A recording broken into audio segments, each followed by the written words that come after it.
Good afternoon, everybody. Thanks so much for joining us. You are at the webinar from C3, Proposed CMMC Rule Basics, What You Need to Know. My name is Karen Vasquez. I'm the Marketing Director here at C3. We'll be joined in just a second by Bill Wootton, our Chief Revenue Officer, and he will provide some introductions himself. Before we get started, however, just wanted to go over a couple of housekeeping items. First and foremost, we'll be making this presentation recording available to you all after the conclusion of the webinar. So no need to take furious notes. You'll be able to get a copy of the full recording. We'll distribute that via email when we're finished. Second item is questions. As you all see, you have joined with your cameras off and muted as well. If you do have any questions throughout the course of the webinar, if you look in your panel there, it should be on the right-hand side, there's a menu that indicates questions. Please feel free to send whatever questions that you have. If they are of a housekeeping nature, I will be able to answer them as we go along. If they're questions for Bill, we will hold those to the end and have a few minutes for Q&A. Anything that Bill doesn't get to during the course of that Q&A session, we'll be sure to compile and answer offline. So I think those are the only two items that we really need to cover. Let's get started. So I'm going to kick things over to Bill. He's going to pop on camera here in just a second and introduce himself. Hi, Bill.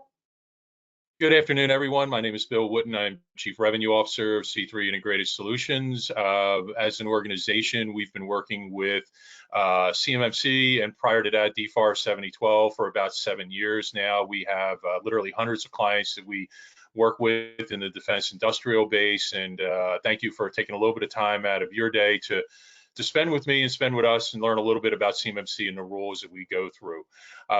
Next slide. And let's go one more. And so today's topic and the purpose today is to talk about CMMC, the proposed rule, the CFR 32 that just got released. And this is really intended to be a basics on CMMC for the majority of the conversation. And it's really intended for folks that get that foundation and understanding and reference point in terms of what CMMC is all about. We will talk a little bit about the implementation of CMMC with respect to the timelines and the costs that are presented in the proposed rule. And then we're going to spend a little bit of time on the discussion of public comments. What the DoD did is when they issued CMMC 1.0, they had over 750 public comments. They took the time in this rule to address many of those and really provide some interesting clarity on a bunch of items that were kind of open questions. And we're going to walk through those in some detail as well to kind of provide some guidance on that. So let's get started. Let's get into the next slide. In addition to today's webinar, we have a ton of other resources on our website. In particular, I want to point out one that we just did a little less than a month ago, about 3 weeks ago, that was CMMC is Live, Learn What It Means to You. It's really actually in a lot of ways a companion webinar to this one. This one is going to explain CMMC and what the basics of the program is. That webinar, which was run by Ryan Heindorn, our CTO, Bob Metzger, a well-respected individual in the community and a board member at C3, as well as Amir Arman, who is also very respected in the community and a C3 PAO. That conversation is going to take this one and bring it into more of some of the commentary and some of the response and reaction to the rule itself. In addition to that, we have a couple more things that we're planning along the way. Next week, we're going to talk about our Steel Route Compliance Program. That is our approach to solving the challenge of CMMC, how we approach it with a prescribed approach that takes you from implementation to management all the way through into compliance. In early March, we're going to have a webinar dedicated to our comments on the rule itself, again, kind of building on the content that we're talking through today. And then as we move into March and April, we're going to have a couple more pieces of content that are around scoping and the cost of CMMC, helping folks kind of get started and understand what the challenge is for them and get their hands around the whole thing. So, all right, so let's get moving. Next slide. I'm going to start with a slide that just kind of sets the tone and reminds us while we're all here. I am shamelessly stealing this slide from our CTO, Ryan Heindorn, that just kind of reminds us that we are literally hemorrhaging critical information. There's a reason that we're doing all this. There's a reason we're going through all this pain, that information, our adversaries are taking our technology and are using it against us. And what we're really here to prevent is, as we hit the next button, we're trying to prevent this situation here where our adversaries start putting out warfighting material that looks like our stuff and is, has similar capabilities on that. So just kind of setting the tone on that, moving into the next slide. Let's talk a little bit about how we got here. CMMC, or at least CUI, the concept of CUI has been around for well over a decade now. The program was established in 2010, and DFARS has really been around for almost a decade itself. It was established first in 2013, went into effect in 2017, and I think we all know how that went. In July of 2019, the Inspector General basically came out with a report that said, we are failing miserably in the ability to implement NIST 800-171. We're still hemorrhaging information. And as a result, this is how we got CMMC 1.0, which was established in January of 2020. There was a cycle, it got revised. 2.0 was not notionally announced in November of 2021. And now here we are finally at the end of the rulemaking process, or at least an important milestone of it, where CFR 32 has been proposed. So next slide. So to understand the rule and understand everything about it, we first need to kind of just talk for a minute about contractor rulemaking. And when we look at the Code of Federal Regulations, which kind of sets everything up from a government and contractor relationship, Title 32 is designed to provide the permanent regulations that are established by agencies and executive departments. So what that means is this rule, the Title 32 rule, covers the operation and the administration of the CMMC program. This is different than the Title 48 rule, which we're expecting next month, that actually puts CMMC in contracts. Title 48 is where the FAR and DFARS lives. It's where the various clauses that we're all going to reference and talk about when we start getting into implementation live. And again, as I mentioned, that's due out next month, and that's going to really kind of be the bookend to this 32 rule that we're going to talk about today. So next up.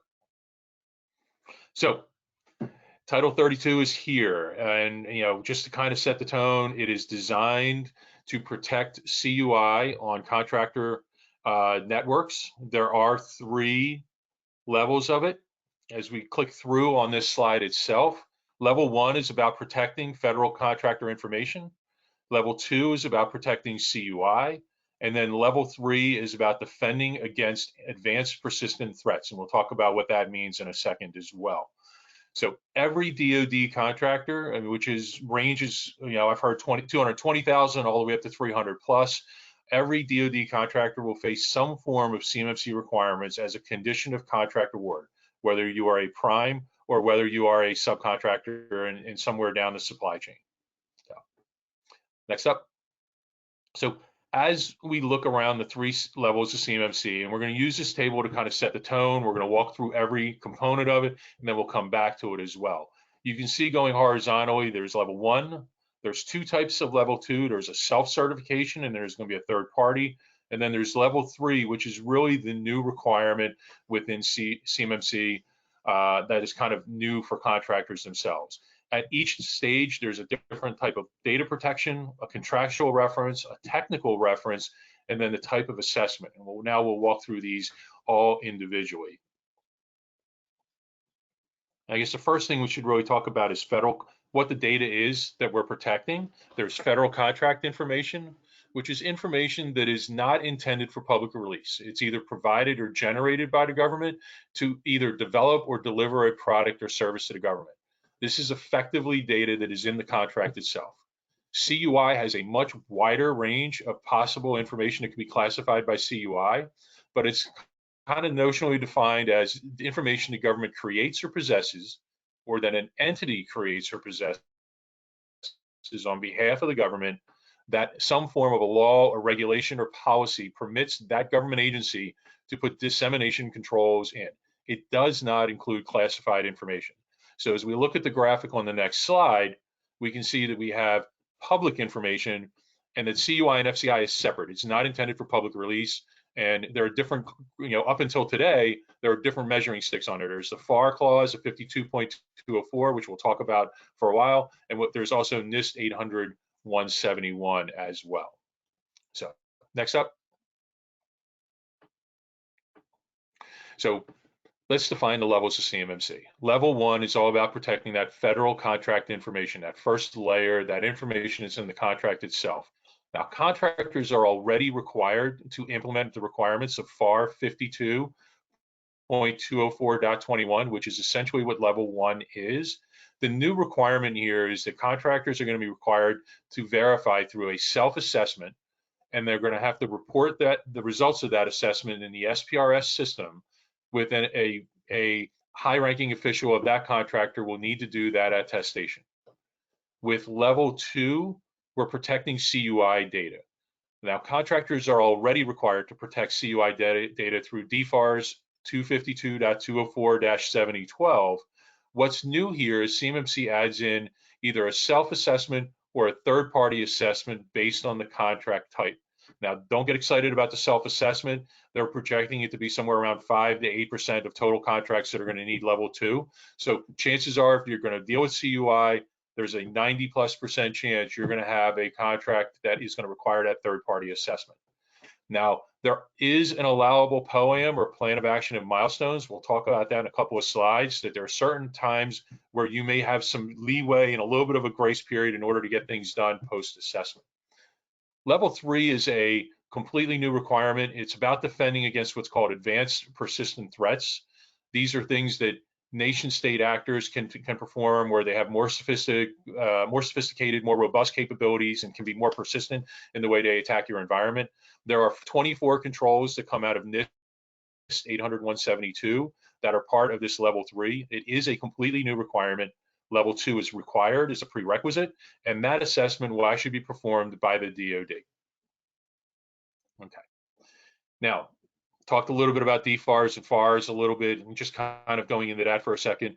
DFARS itself is a clause that's been around since 2017, and it's slightly different than 7010. 7010 is about protecting data that is on a government system or operated on behalf of the government. 7012 is intended for contractor systems that are not operated on behalf of the government.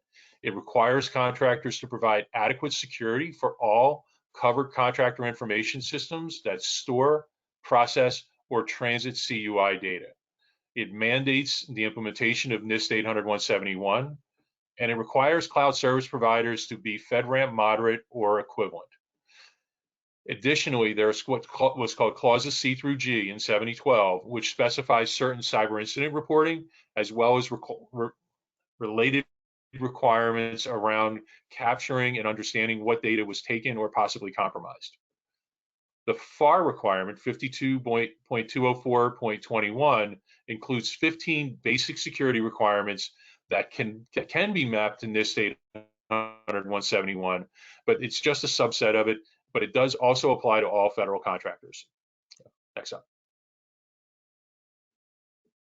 So, talked a little bit about the NIST references already. 800-171 Rev 2 is a document provided by NIST that is essentially a tailored version of 853. So if you are a federal agency or if you are operating a system on behalf of the government, NIST 853, which has 500 and some odd controls, is the reference document you use from a cybersecurity standpoint.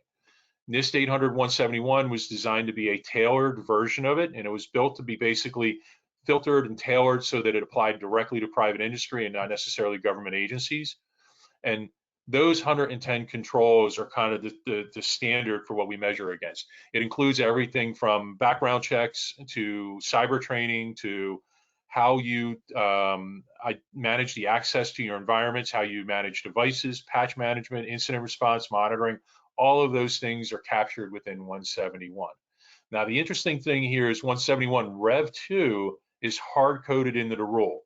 What that means is there's no language around the latest version of 171 or the most updated or updated -1. It's hard-coded as Rev 2 within the rule. And for those that follow this kind of stuff along, We know that NIST is working towards Rev 3 right now. That may be done as early as this calendar year. So one of the things that's a kind of an open question right now is, how is the DoD going to reconcile this potential conflict of two standards of 171 being out in the marketplace? It's also important to talk a little bit about 171A. So we have 110 controls in 171. 171A is actually the assessment guide. It is the test, literally the questions on the test. There will be 320 assessment objectives when you go for an assessment that are all mapped to 110. And while it sounds like 3 times as many is not a good number, but it's actually really healthy for you, because 110 talks about things that need to be done. The 320 assessment objectives in 171A, they actually are more prescriptive, and they generally run as a 3-to-1 ratio. Have you documented what you're going to do? Are you going to do it? Can you manage or monitor or approve what you're doing? And that's a very, very oversimplification of it, but that's kind of why we have 3 times the number of assessment objectives as we do for controls. With respect to NIST 800-172, that's kind of 171 plus. It's for enhanced security requirements for CUI, and it applies to systems that store, process, or transit CUI associated with a critical program or high value asset. This tends to be, kind of the more sensitive military technologies, things like that. Doesn't quite make classified, but it is a little more sensitive and a little more value. It is targeted, as I mentioned earlier, to advanced persistent threats. And it's based on level 3 is based on 24 of the requirements within 800-172. So it's not the full document, it's only a subset of that. Got next. So talking a little bit about assessments, and there are a couple of different types of assessments within the rule. Self-assessments apply to level 1 and a very small portion of the level 2 CMMC criteria. They are performed annually, and they need to be affirmed by a senior official of the contractor themselves. And yes, writing your name down, personally attesting to it as an official for the contractor, there is a perception out there, at least, that does provide risk. If you are not being truthful, you may have some false claims liability down the road with it. Scores are entered into the SPRS system, and they are required for contract award. Certification assessments, on the other hand, are done by a third party. They're performed every 3 years by a certified third-party authorizing agent that is accredited by the Cyber AB for level 2, and it's performed directly by the DoD for level 3. These results are entered into a system called EMAS, which auto-populates the SPRS system, and it must be supplemented by annual self-assessments. And again, all of these need to be affirmed by a senior official of the contractor themselves. Now, it is possible to go through an assessment and not necessarily have a final assessment and a final grade, a final certification. There are situations where you may have a conditional approval. And what that requires is you go through the assessment, you hit a minimum score threshold on the assessment itself, and that any and all requirements that have a point value greater than 1 are satisfied. So when you look at the controls, there's a point ranking system. Some have a 1, a 3, or a 5 to them. Anything greater than a 1 has to be satisfied. But if there's some stuff that you still need to clean up, they will allow for a conditional assessment and a POA&M. That plan of action and milestones will only be on those selected requirements. It's about 105 of the 320 that are eligible for it, and it must be closed out within 180 days.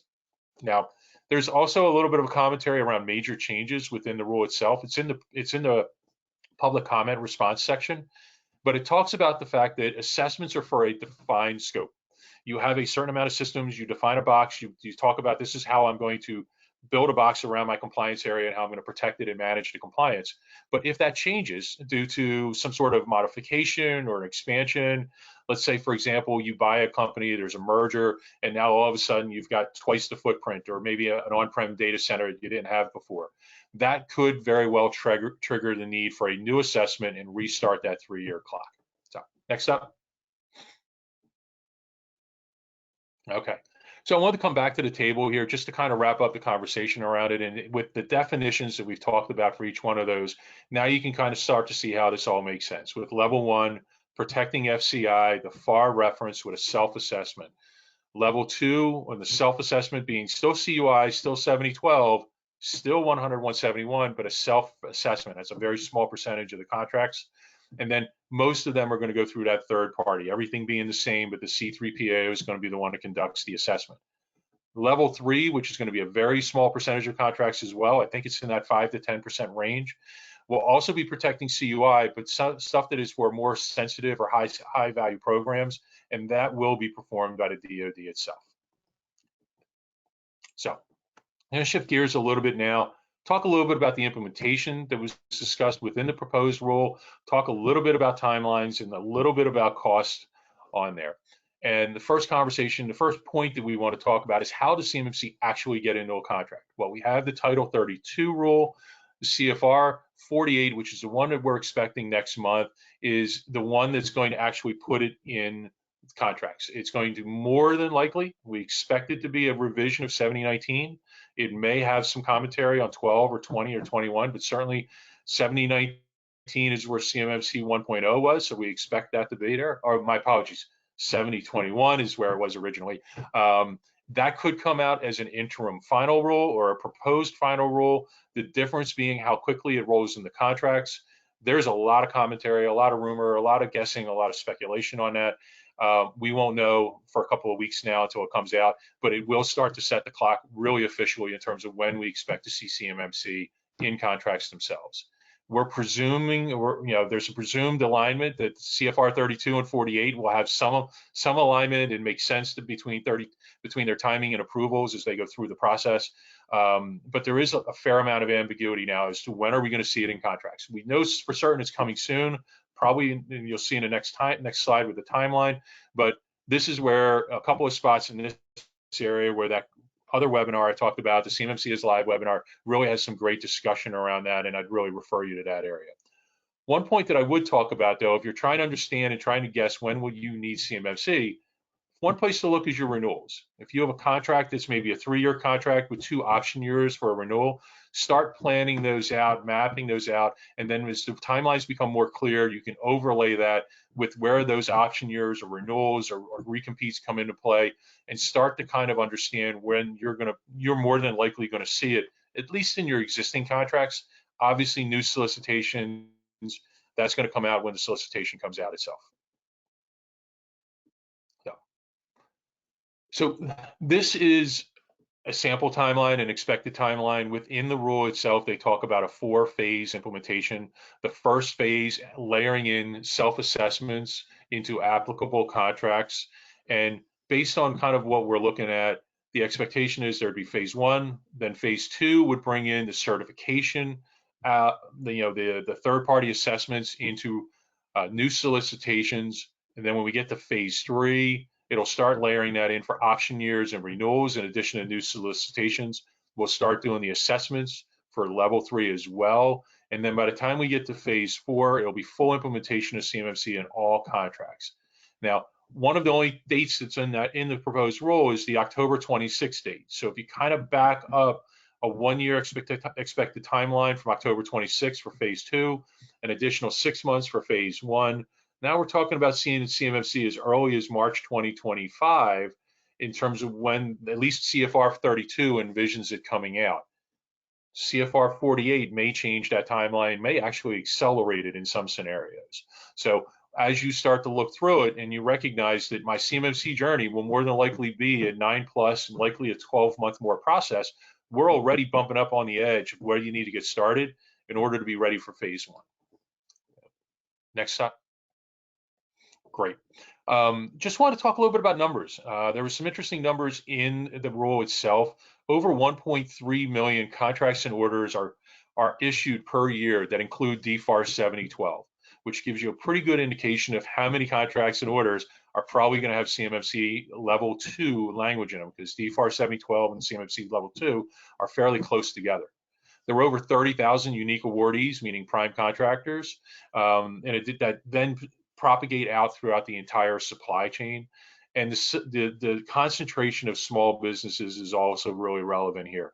680,000 of the 1.3 million, roughly half of those awards are to small entities. 23,000 of those 31,000 are also small businesses. Roughly 2/3 are small businesses. Small businesses clearly drive the DoD and are going to have the biggest impact in terms of how CMMC is going to impact them. The CMMC rule also put out a phase-in period. It was table 6 within the rule that talked about the number of companies that are expected to require a certification, whether it be self or third party or even a level 3, across a 7-year timeline. Now, the 7-year timeline is actually a little bit misleading because by the end of year 4, they're fully expecting that the industry to be fully implemented. And then we kind of hit a plateau where the number of companies that come in and out of the ecosystem is assumed to be effectively net zero. So that 7-year window, really a 4-year window. And as you start looking at the other phases from the timeline, those things start to compress quickly. You're going to see CMMC and contracts much faster than you probably realize if you've just been reading some of the highlights or the top lines, headlines around CMMC.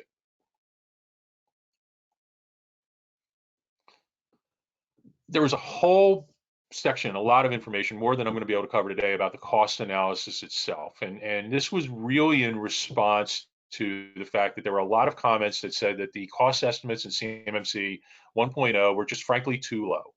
So what the DoD did is they took great pains to make some accommodations for that, to readjust the numbers that they used, and in particular, add in some additional accommodations. That includes the allowance of cost for IT services, an increased amount of time to prepare for an assessment, an allowance for consulting firms that assist with that process to prepare and actually sit for an assessment, and then finally updated labor rates.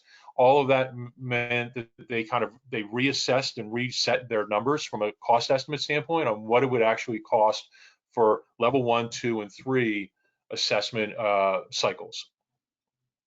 Now, within the cost assumptions and the categories themselves, there were 4 categories. There was non-recurring engineering cost, which is basically hardware, software, engineering, that the upfront things you need to do to deploy CMMC. There's the recurring engineering cost, the annual fees, the annual labor, the technology refreshes that go along the way. And then there's the cost of the assessment itself, the labor to prepare and participate in an assessment, as well as the C3PAO cost. And then finally, the affirmations, the administrative cost of submission in terms of the whole process. Now, when we apply these categories into the levels 1 and 2 only consider the cost of implementing, only consider the cost of the assessment costs and the affirmations. Those non-recurring and recurring engineering costs are already assumed to be baked into your model. DFARS has been around since 2017. You've had 6 years to implement everything. That should be a sunk cost at this point and already considered. They're only looking at what they perceive to be the new or incremental cost for CMMC. That includes the assessment as well as the affirmations. Level 3, on the other hand, is a new requirement. So not only are the assessment and the affirmation costs included there, but also the non-recurring and recurring engineering costs are considered within that analysis as well. All right, next up. So what I thought was actually the most interesting piece, everything up until really probably the timelines, was all stuff that was fairly well known and established, and there weren't really any surprises within that within that content. The timelines and the cost got to be some information that was somewhat new and somewhat interesting. But what was really interesting to me, it was in this Appendix A to the Part 170, that was a response to CMMC 1.0 comments. And you look at the next slide.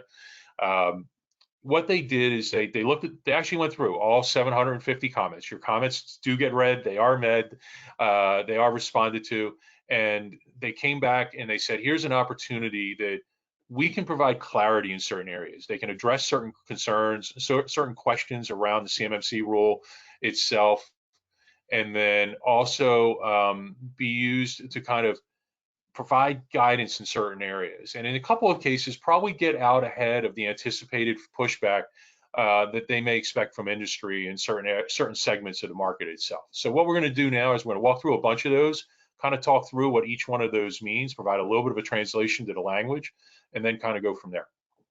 So first up is internet service providers. Every once in a while, we get folks who get really into this whole idea of the compliance scope and ask the question of, is my ISP, is my telecom, are they part of my compliance scope? How do I factor that in? The short answer is you don't have to. If internet service providers or telcos, unless they themselves are a defense contractor and pursuing defense contracts, don't need to be part of your compliance scope. So the translation here is, as long as you are encrypting that CUI in transit, which you should be doing, you should be fine. You don't have to consider your ISP or your telco provider to be part of your scope. Next up. Next slide, please. Oh, there we go, joint ventures. Another question we get pretty commonly, teaming agreements a lot of times will lead to a joint venture, and the question comes up, does my JV need to be CMMC compliant? How do I navigate that? Basically, what the DoD has said is that if your joint venture has FCI or CUI in its information systems, then you will need to comply with CMMC. However, if you can set your JV up where you don't put FCI or CUI information in that JV's environment, then you can avoid that CMMC requirement. Next up. Great. This is the another one that's really interesting. Internet of Things as well as operational technology.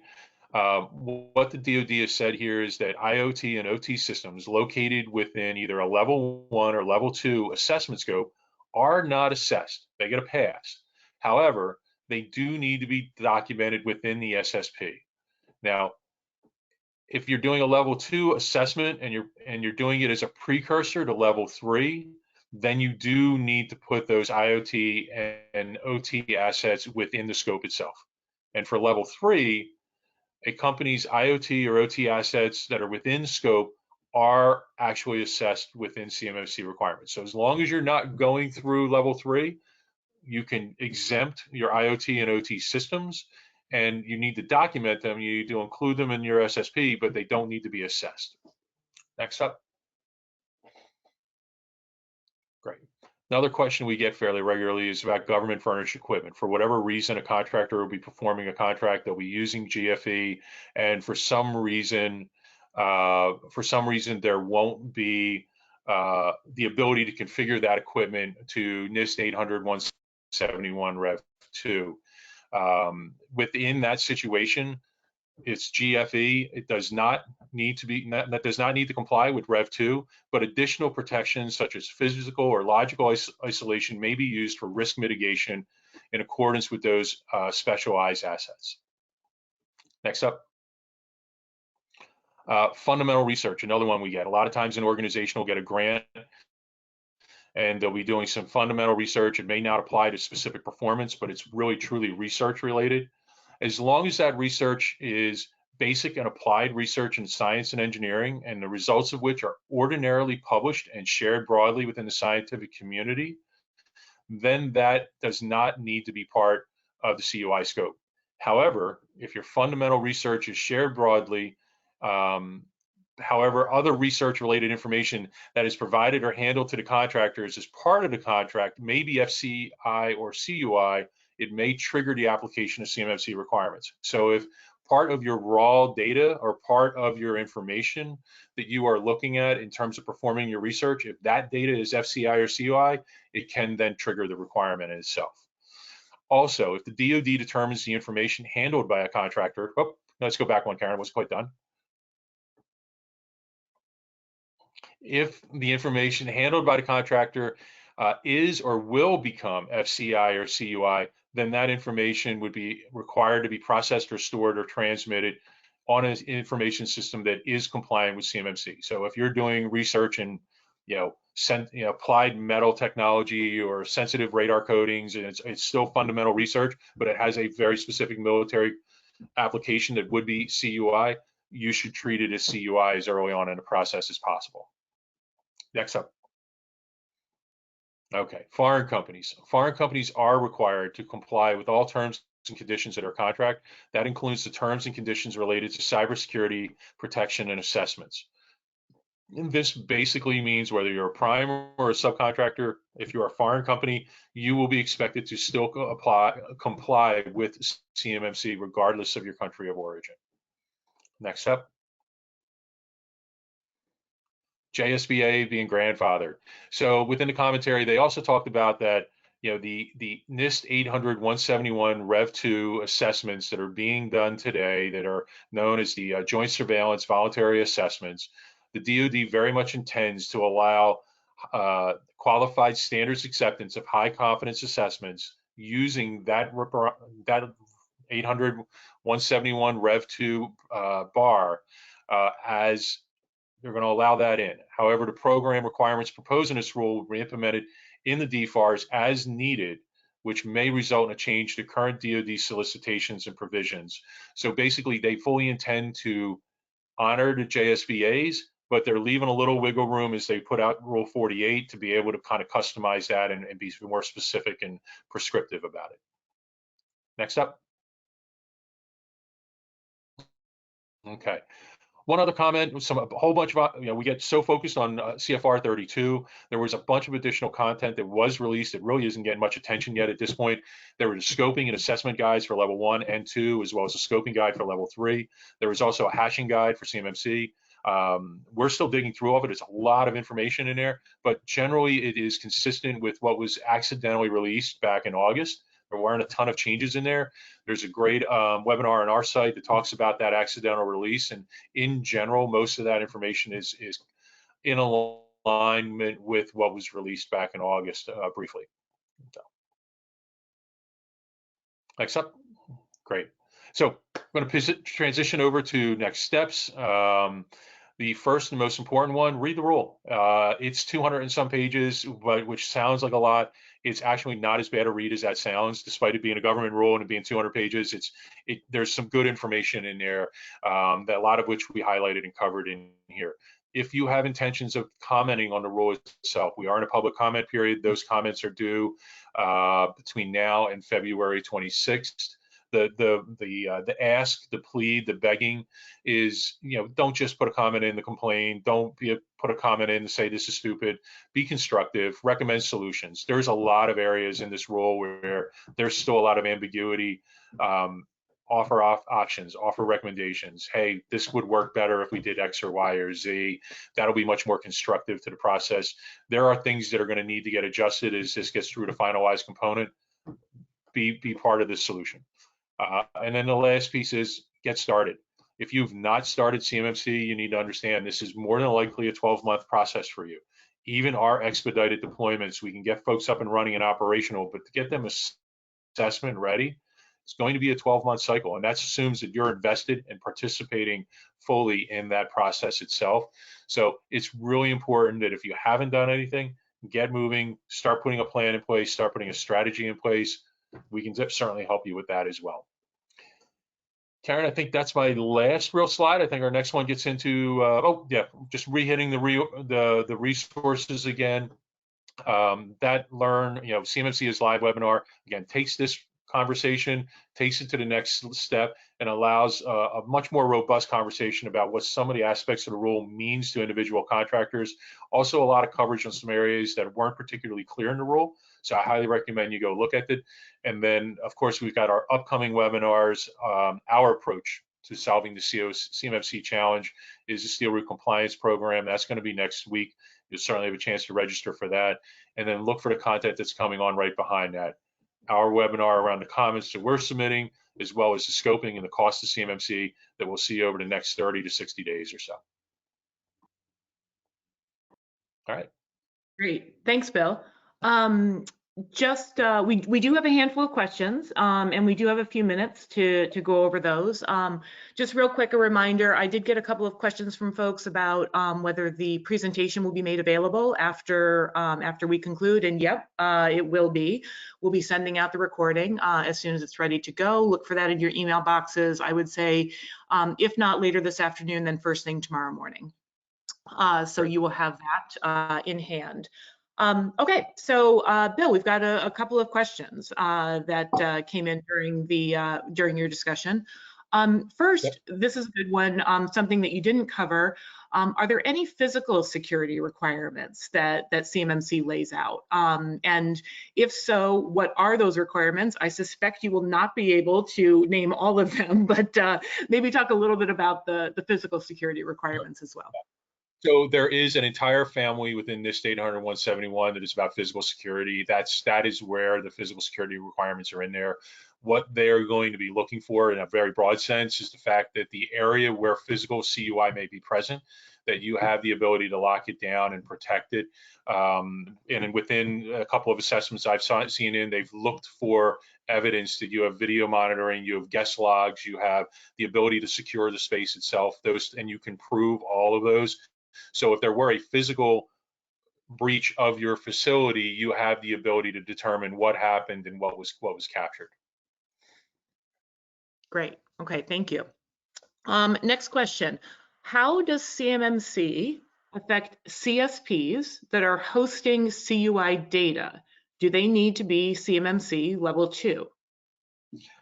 So that is one of the areas that there's definitely a little bit of conversation still going on. If you are absolutely a CSP and meet the definition of a CSP, NIST 800-171 requires you to be FedRAMP moderate or the equivalent of FedRAMP moderate, and that is in itself a little bit of a murky discussion point. DoD came out with a memo around FedRAMP equivalency, which I'm probably not smart enough to talk about at this point, but it is very much a conversation that it's one of those areas that there's still a little bit of confusion around that. You know, the safest bet is always to get someone who's already FedRAMP approved in terms of your vendors and your CSP standpoint, but they're still trying to sort through exactly what FedRAMP moderate equivalent means in the context of DFAR 7012, which is what's referenced in the CMMC program. Great. Okay, thank you. This one is on the 4 phases that you had mentioned for CMMC. And one of our viewers would like to hear your perspective on enforcement as it's related to 4 phases, those 4 phases on vendors, both existing and new, to have their CMMC certification by a specific date. I think you mentioned a little bit back on that slide, and let me know if you need me to rewind, but maybe your perspective on enforcement on vendors.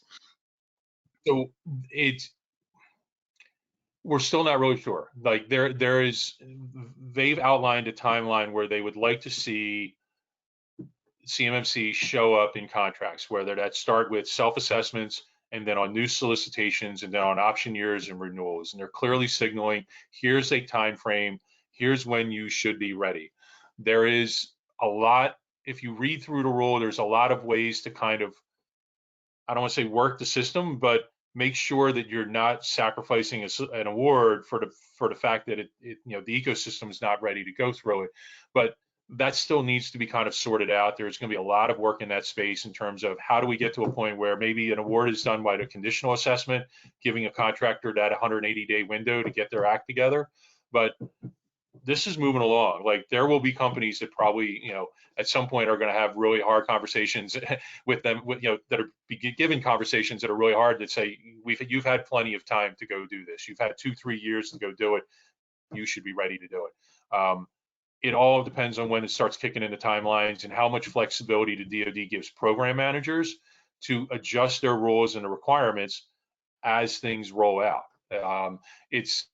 There's a lot left to be figured out here. That doesn't even start to address the other half of the conversation, was how can the ecosystem come up to speed fast enough to get everyone assessed in time for these contractual rollouts. That's really the big challenge, is that bottleneck of getting through the assessment, getting the ecosystem up and operational at the rate and speed that it needs to have everyone ready. Great. This is a little bit of a follow-up, just as it relates to another timing question. What about NIST 800-171 Rev 3? When do you think vendors need to include that within in how they're addressing CMMC? So it's going to be interesting as we go through this process. I'll back up a second on that. Within Title 32, there's what we are right now, which is the draft public comments. They're going to adjudicate that. There'll be a final revision that then is another round of public comments and adjudication before it's finalized. That's typically the timeline, and I expect them to follow it. There will need to be some accommodation for Rev 3 somewhere in all of this, but we're not really sure what that answer is going to be. The challenge and what we're concerned about as an industry is a contractor may have, let's say, a civilian contract, a Department of State or EPA or someone like that asks for Rev 3, and a DoD contract that still works to Rev 2. Now, at the end of the day, it's still the same goal, it's the same challenge, but there's enough difference between Rev 2 and Rev 3 to make administering both of those at the same time a pretty significant challenge. It is an open question on how the DoD is going to address that, and then how the ecosystem is going to ripple through with that as well. Because remember, once Rev 3 goes into effect, you've got to update your assessment guide, your scoping guides. You've got to retrain the assessors to be ready for it, to be able to test the Rev 3 versus Rev 2. There's a lot that goes into the implementation of that the DoD's, my guess, is still trying to figure out how to make that work. Okay, thanks. This is a resource question here. Have you come across any resources to define what internally created data will be considered part of CUI that needs to be protected under 7012? There is always a robust conversation around what is CUI, who gets to mark CUI, when does it get marked CUI. I'll respectfully say that's out of my pay grade. There are folks that spend a lot of energy on that question, to spend a lot of time working with both contractors and their contracting officers to help define and navigate what is and what isn't CUI. If you catch us offline, we can probably refer to a couple of those folks that specialize in that space. But it is an incredibly challenging question, and it's probably not one that I feel comfortable answering, because I don't know if we have a real answer, at least not a consensus from an industry standpoint. Yeah, that makes sense. This perhaps another question related to resources. Have you come across a level 1 assessment tool that can be used by small businesses? I've seen a couple out in the marketplace. They're, I got to be honest with you, level 1 is really, really simplistic. There's 15 things you need to do. And it literally, only 5 or 6 of those 15 are IT related. It starts with locking your building. Like physical security is one of them. Put locks on your building, put cameras, put a guest log in there. I think you've just covered 3 of the 15 right there. The IT related ones are really simplistic. Every system needs to have an individual password. There's a monitoring requirement that's a little bit ambiguous in the way that it's talked about. Other than that, level 1 is very, very simplistic in terms of what you're required to do to get there.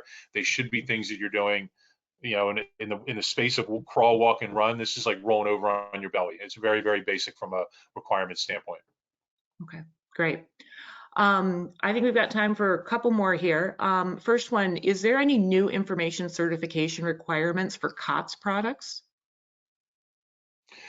So COTS products would more than likely, it's interesting. It's a good point. I have not heard that talked about since the rule dropped. There has generally been an exception from this around COTS material, and I'll need to go back and take that offline and see if that's still there.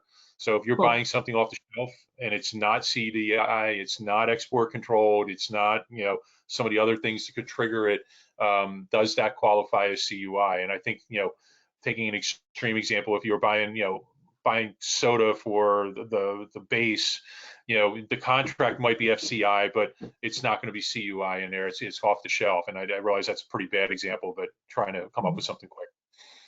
No, that makes sense, and we can dive into that a little bit deeper and answer it, a little bit more robustly after the offline if we want.